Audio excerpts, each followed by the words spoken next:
আজকে হচ্ছে বৃষ্টি, ওই জন্য হবে আমাদের খিচুড়ি। ওই জন্য আমার মা এখানে এখন মাছ বের করছে, যেটা বরফ হয়ে পুরো জমে গেছে।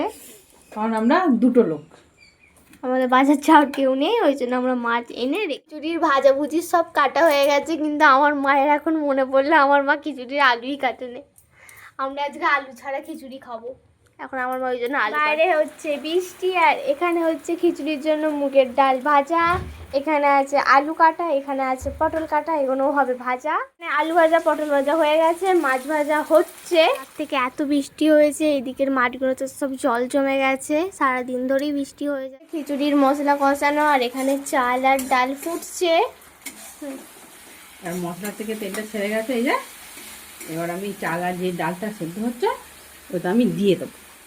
এই মশলাটা দিয়ে দিচ্ছি, মশলাটা দিলে এই খিচুড়ির যে কালারটা চলে এলো, এবার মশলাটা দিয়ে ভালো করে ফোটা ফোটা হলে তারপরেই হয়ে যাবে খিচুড়ি। চাল একটু সেদ্ধ হতে বাকি আছে, এই মশলাটা দিয়ে ফুটবে যেহেতু হয়ে যাবে, তারপরেই আমাদের খিচুড়ি রেডি। এখানে এলাচ গুঁড়ো দিয়ে দিয়েছে। আমাদের খিচুড়ি হয়ে গেছে। একটু ধনেপাতা, এতে টেস্টটা আরো বেড়ে যায়। খিচুড়িতে ধনেপাতা দিলে এলাচ দিলে ভালো লাগে।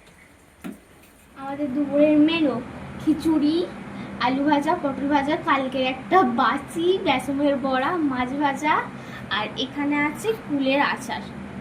সন্ধ্যেবেলার মেনু চা, আর সকালবেলার পরে রাতের খাবার আছে দুপুরের খিচুড়ি, পাঁপড় ভাজা, মাছ ভাজা, পুঁটি মাছ ভাজা।